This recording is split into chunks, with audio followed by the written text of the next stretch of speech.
Hello everyone, welcome back. आज मैं एक बार फिर आप सभी के समक्ष प्रस्तुत हूँ आपके ही एक पाठ ओ सदा नीरा नामक निबंध को लेकर।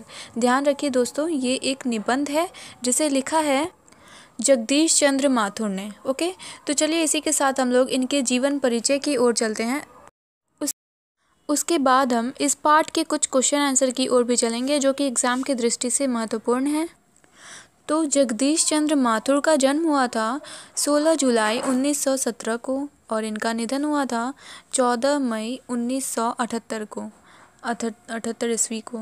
इनका जन्म स्थान जो है वो शाहजहाँपुर जो कि उत्तर प्रदेश में स्थित है, वहीं पे हुआ था। और इनकी शिक्षा की अगर बात की जाए तो एमए इन्होंने अंग्रेजी लेकर की थी और इलाहाबाद विश्वविद्यालय से किया था इन्होंने एमए। और 1941 में ICA परीक्षा उत्तीर्ण की थी उन्होंने। प्रशिक्षण के लिए अमेरिका भी जा चुके हैं और बाद में शिक्षा सचिव हुए। ठीक है। और अगर सम्मान की बात की जाए तो विद्या वारिधि की उपाधि से विभूषित किया गया है इन्हें। ये जो क्वेश्चन है इसको ये एक क्वेश्चन के रूप में भी हम इसे ले सकते हैं इस लाइन को कि इन्हें किस सम्मान से विभूषित किया गया है। तो विद्या वारिधि की उपाधि से विभूषित किया गया है और कालिदास अवार्ड और बिहार राज्यसभा पुरस्कार से भी सम्मानित किया जा चुका है इन्हें, जो कि एग्ज़ाम की दृष्टि से महत्वपूर्ण आने वाले क्वेश्चन में है, हम इसे सम्मिलित कर सकते हैं। आगे हम अगर इनके कृतियों के बारे में बोलें तो मेरी बांसुरी, भोर का तारा, ओ मेरे सपने, कोणार्क, बंदी, शदादिया, पहला राजा, दशरथ नंदन इत्यादि हैं। तो चलिए दोस्तों इसी के साथ हम लोग चलते हैं सारांश की ओर। सारांश शुरू करने से पहले हमें पाठ के थीम के बारे में जान लेना उतना ही ज़रूरी है जितना कि सारांश पढ़ना। तो इस पाठ के माध्यम से पोएट ने यानी लेखक ने गंडक नदी को निमित्त बनाकर उसके किनारे की जो संस्कृति है यानी गंडक नदी के किनारे की जो संस्कृति और सभ्यता है और जीवन प्रवाह की अंतरंग झांकी को पेश किया है इस सारांश के माध्यम से लेखक ने। ठीक है। तो जैसे आप गंगा नदी को जानते हो जो कि वाराणसी में है, तो गंगा नदी के किनारे कौन सा शहर है, तो वाराणसी शहर जो है वो बसा हुआ है। उसी तरह यहाँ पे पोएट ने गंडक नदी के किनारे जो शहर है, ठीक है, तो ये जो गंडक नदी है, पहले हम लोग गंडक नदी के बारे में जानते हैं। तो ये जो गंडक नदी है उसे हम नारायणी नदी भी कहते हैं। ठीक है। तो एग्ज़ाम में अगर पूछे कि गंडक नदी को क्या कहते हैं तो आप इसका सही उत्तर देंगे कि हम लोग इसे नारायणी नदी भी कह सकते हैं। और इसका उद्गम स्थल जो है वो नूबिन हिमालय ग्लेशियर से है। ठीक है।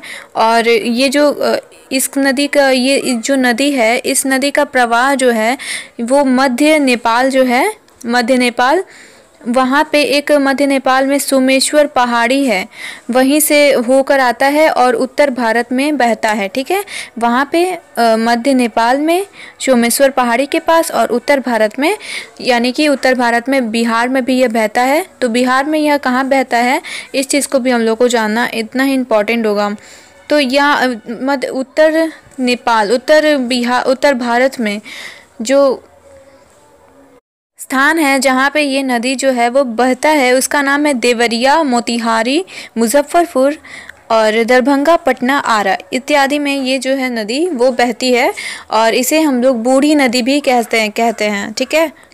और सबसे इम्पॉर्टेंट बात कि ये जो है ये चंपारण क्षेत्र में भी स्थित है ये नदी। ठीक है। तो यहाँ पे लेखक चंपारण का जो है चंपारण क्षेत्र का वर्णन किया है इस निबंध के माध्यम से। ठीक है।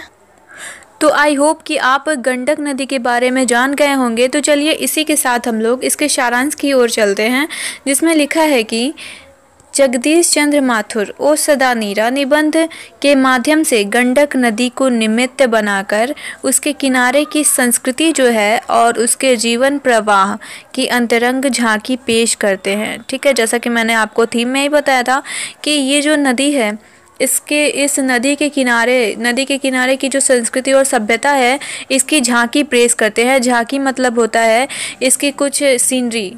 ठीक है। जैसे आप जहाँ जाते हो, कुछ आपकी लाइफ में इम्पॉर्टेंट चीज़ हुआ है या फिर बहुत ही सुंदर चीज़ हुआ है और आप उसके अगले ही दिन उस मेमोरी को, उस याद को याद करते हो कि हाँ कल इतना अच्छा चीज़ हुआ मेरे साथ, तो उस चीज़ को एक हम लोग झांकी कह सकते हैं।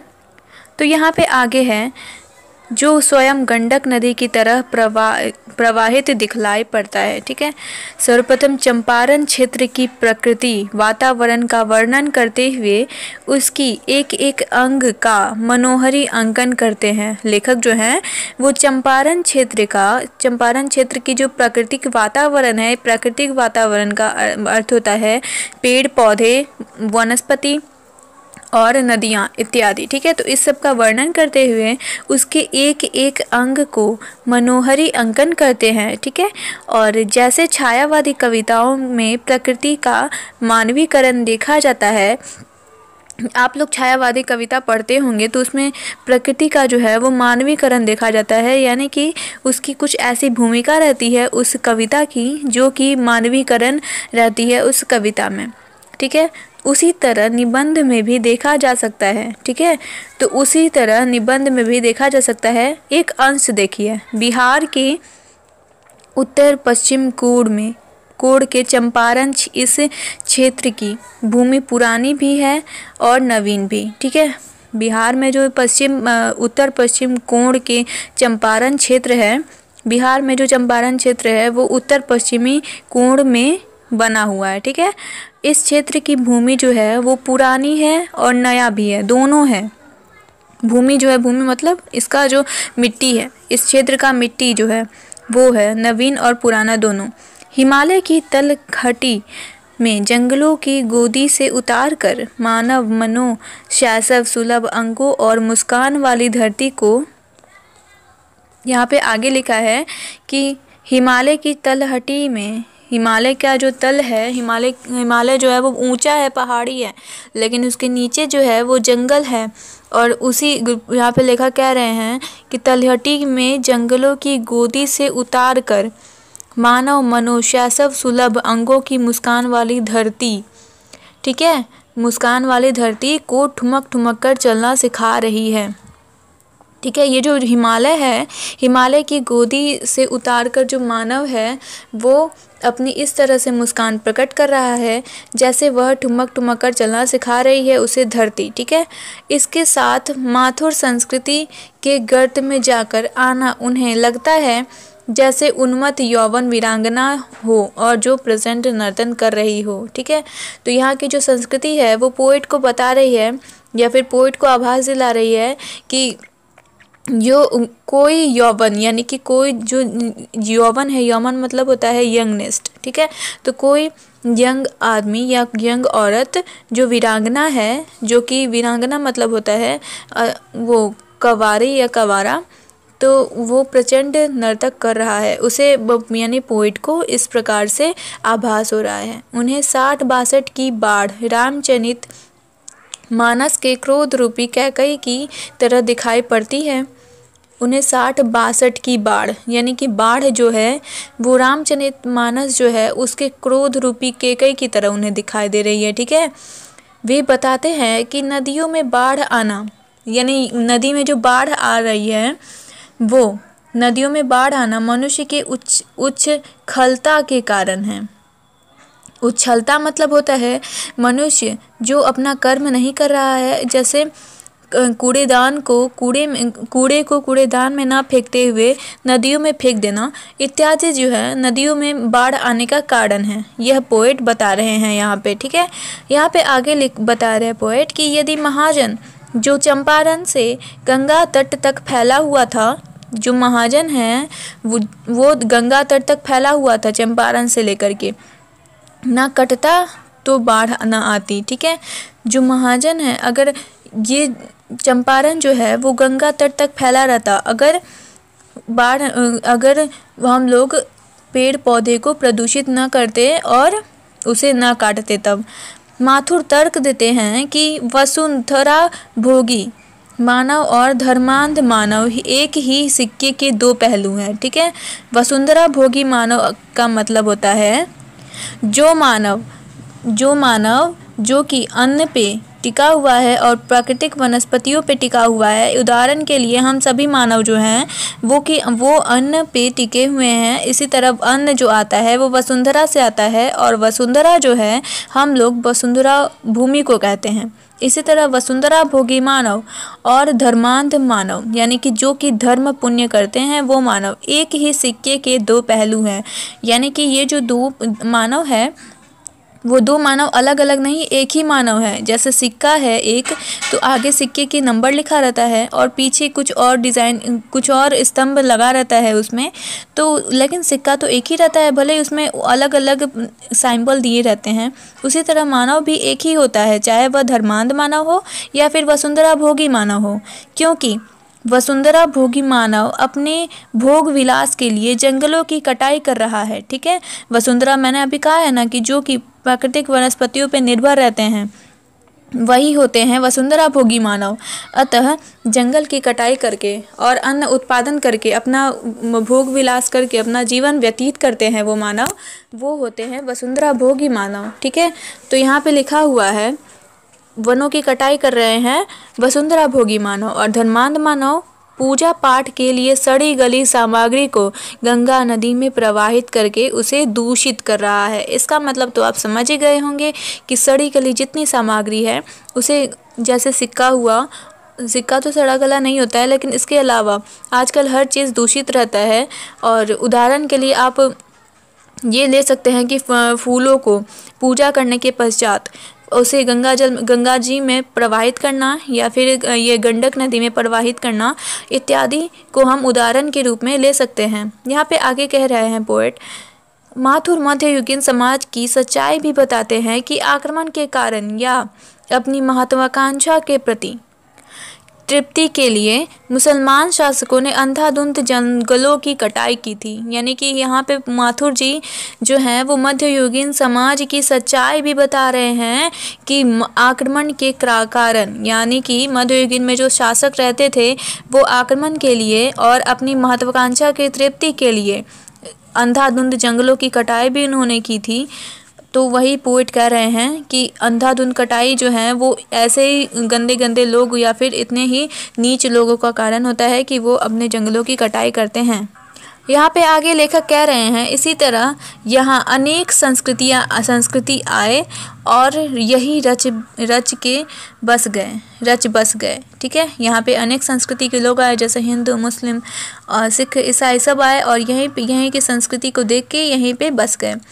सभी ने उनका दोहन ही किया, यानी कि सभी ने केवल उस दोहन में, यानी कि प्रकृति को नष्ट करने में ही एक दूसरे का साथ दिया। किसी ने यह नहीं चाहा कि हाँ मैं इस चीज़ को साफ कर देता हूँ या फिर मैं इस चीज़ के लिए आंदोलन शुरू करता हूँ कि ये चीज़ ना किया जाए।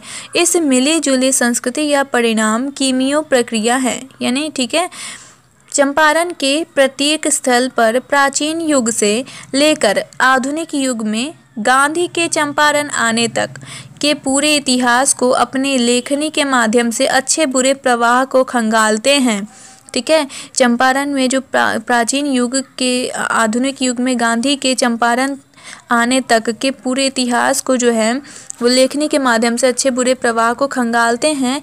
यानी कि गांधी जी जब चंपारण आए थे तो उस टाइम से लेकर के अभी तक ये जो लोग हैं वो उसी संस्कृति में पल रहे हैं, बढ़ रहे हैं, या लेकिन उसका जो जैसे गंगा जी में गंदे और प्रदूषित जल का प्रवाहित होना और बहुत सड़े गले सामानों को प्रवाहित करना, इन सब में लोग तभी से लेकर के अभी तक हाथ बटा रहे हैं, लेकिन कोई भी इसके अच्छाई को लेकर हाथ नहीं उठा रहा है। ठीक है, आगे है, इस परिचय के संदर्भ में कहीं भी कला, संस्कृति, उसकी भाषा उनकी आंखें में ओंझल नहीं हो पाती है।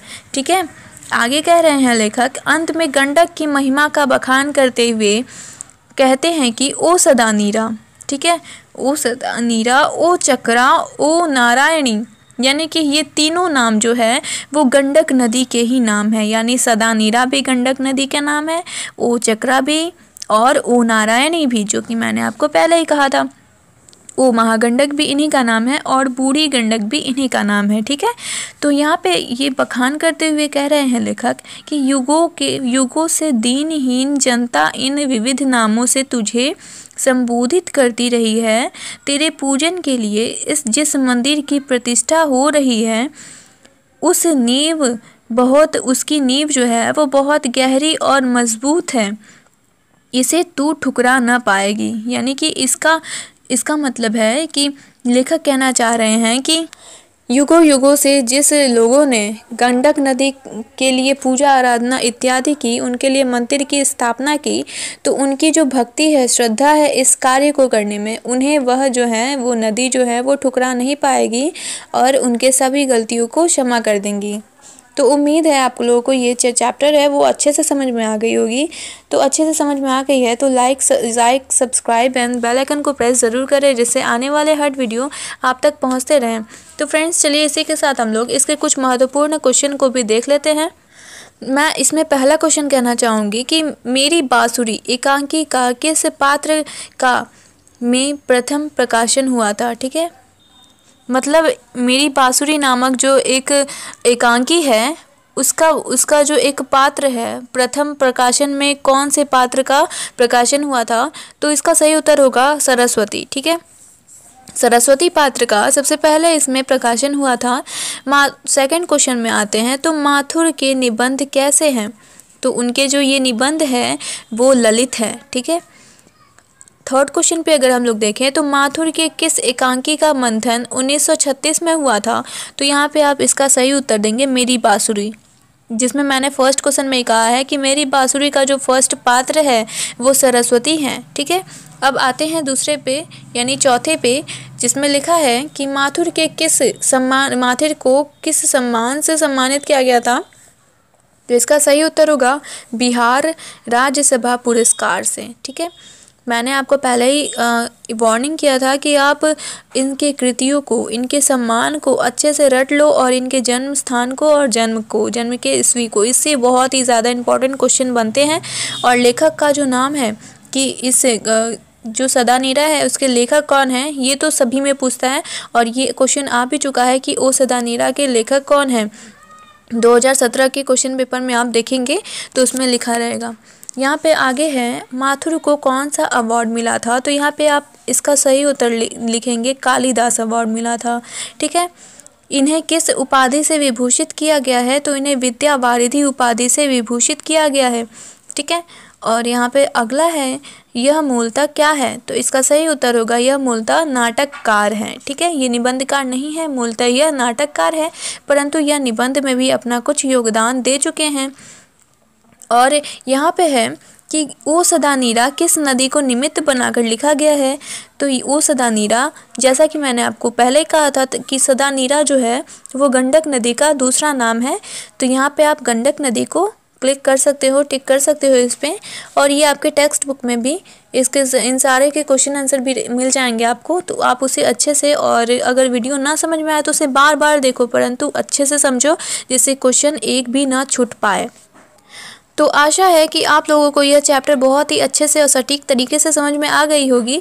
तो चलिए इसी के साथ मिलते हैं मेरे अगले वीडियो में अगले सारांश के साथ। तब तक जुड़े रहिए एडू रीड के साथ और जारी रखिए अपनी प्रिपरेशन एडू रीड के साथ।